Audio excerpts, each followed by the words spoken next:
Barcelona once again managed to get the job done and reach another final in what was an absolutely difficult game against Atletico Madrid. And there are some big talking points about this game because the second half performance was nothing to be happy about, nothing to be fond of.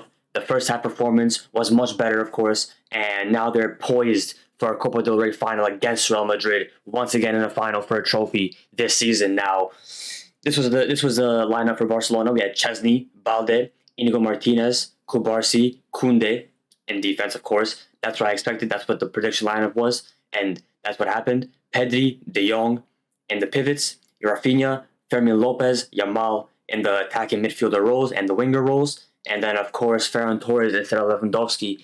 Flick opting to start Ferran Torres once again in the Copa del Rey over Lewandowski, and it proved to be beneficial because he was the one who scored the goal to win the game and send Barca through. And if you take a look at the stats of the game on a half by half basis, so in the first half it was completely Barcelona. I mean, 70% possession almost, three big chances to one shot from Atletico Madrid to Barca's 10. I mean, it was just completely dominant, and I was saying it live during the game on Twitter. I don't know how or why Barca didn't go into halftime with more than one goal. I mean, Barca should have had at least two goals, at the bare minimum, two goals in that first half, but it wasn't the case, and that's going to be something that needs to be fixed because in the bigger games, in the UCL knockout stage, they will need to finish the chances more often and be more clinical, or else there will be issues because that's where the games get serious, and that's where finishing chances becomes more imperative. But either way, that was the first half. The second half, though, very, very, very poor for Barcelona. I mean, that was probably one of the worst second halves, or just one of the worst halves for Barcelona of a football game this season. I mean, they allowed Atleti to be all over them. They allowed the press of Atleti to phase them, and Barca's buildup was erratic. Barca's buildup was shaky.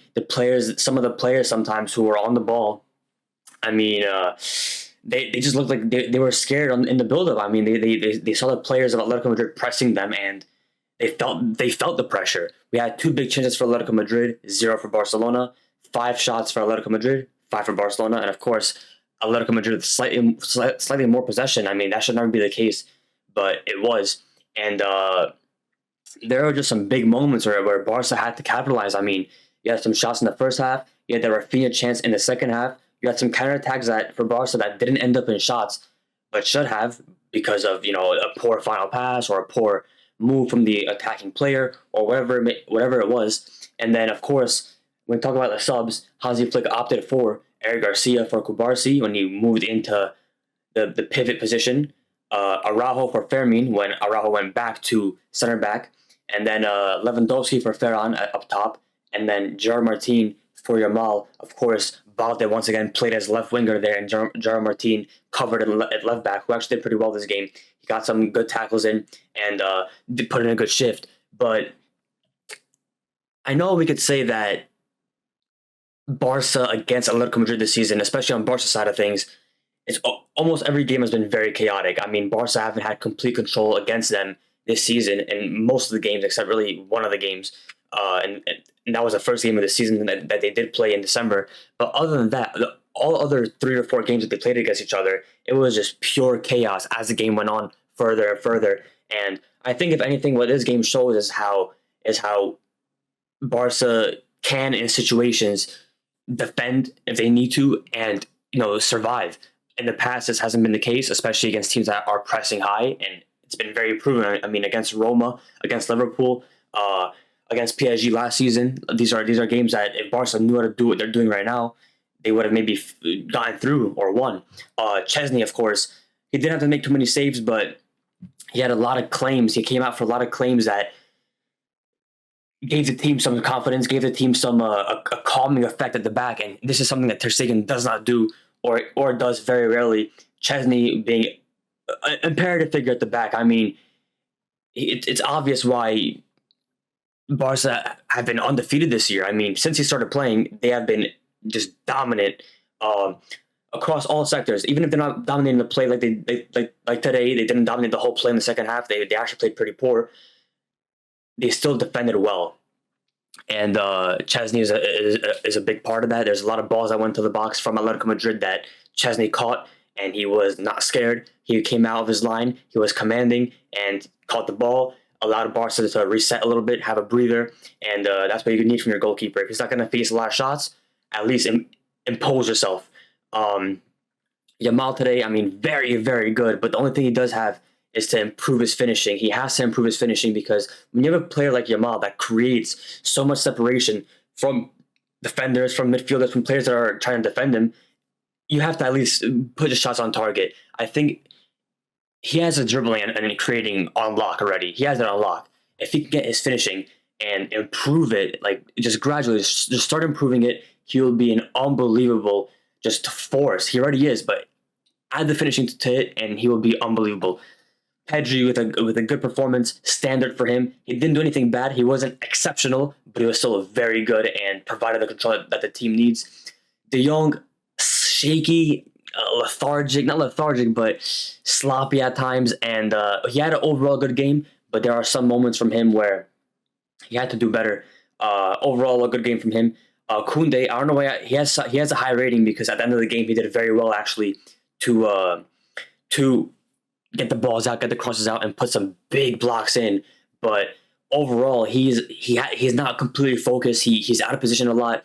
And if you see a lot of Atletico Madrid attacks, they come down the left hand side when he pushes up, and he has to regain focus sometimes. He's not a fullback that's like devastating attacking wise. He's not a Dani Alves type right back. He's not a Trent type right back where he can have the ball and ping passes all over the place, link up play.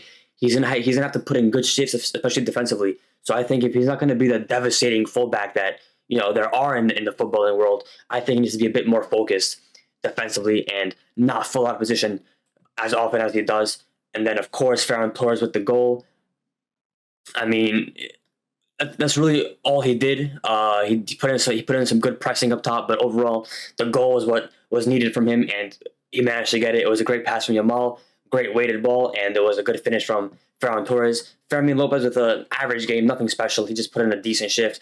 It's a shame that Dani Olmo isn't here currently. Hopefully he comes back soon and doesn't get injured anymore because, I mean, if he is in a game like this, more chances will be created, more control will be had from Barcelona, and he is a player that just does not get fazed by players pressing him on the ball. He knows where to go. He knows how to receive the ball, and that's what you need in a number 10. And the last thing I'm going to say about the players today, Rafinha, I mean, I don't know, he's managed to get a 7.4 rating, but he was very poor today. Now, I know this is his first game since international break where that was a pretty interesting, game time for him. I mean, he went to South America, and that game against Argentina was very fired up. He was obviously the main culprit of that due to his pre-match press conference, but very poor from him. He had a lot of chances to actually get a shot off and put it in the net. He had a chance at the end, like I said before earlier in the video, where he should have squared it to Fermin Lopez or Ferran Torres for an open net, and he just took a weak shot instead. So he looks like he lost a bit of confidence, to be honest, due to that international break. He went into that international break full on confidence. Obviously, he was performing out of his skin with Barcelona and getting a lot of goals and assists before he went there. He had the games against Uruguay and Argentina, and those were obviously, like I said, fired up. But his supporting cast in Brazil, the current Brazil team, is nowhere near where they should be, and it's of course way worse than Barcelona right now. So he went into those games with full confidence, but not too great from him and Brazil overall. And hopefully this is more of a lack of match fitness because he has missed the last two games for Barcelona rather than a lack of confidence. We needed to get back into full form for the games coming up. I mean, every game is big now. Even the games against, for example, Leganes that are coming up. It's going to be a big game. It's a must-win game. The league is not over yet. These are must-win games. We're going to need him. Barca's going to need him for all of them. So hopefully he regains his confidence, and that's pretty much it for Rafinha. So yeah, Barca reached another final, and that's what was needed to get done. Let's see if they can beat Madrid. Of course, there's going to be a match preview, match review for that. Hopefully I can get more of a tactical preview than I did yesterday. But once again, got the job done, and Barca reached their first big final of the season. Of course, the Super Cup was a big final against Real Madrid, but the Copa del Rey is considered part of the treble, and that's what Barca's pushing for. It's huge that they got to this final, and it's going to be a big momentum boost now that they've gotten past this game away at a tough stadium against a tough team. Big momentum boost, like I said in my previous video. And let's see what happens next. They have a big game against Real Betis at home. They're obviously a serious team in the Liga. They know how to attack. They're not going to be a team that just sits back. They know how to press and attack. And let's see how they do. It's time to win. It's time to continue this form, continue winning games, and yeah, let's see if they can actually get this treble done. But let me know what you guys think. This was the match review of this semifinal second leg encounter. Let me know what you guys think, and I'll see you in the next video.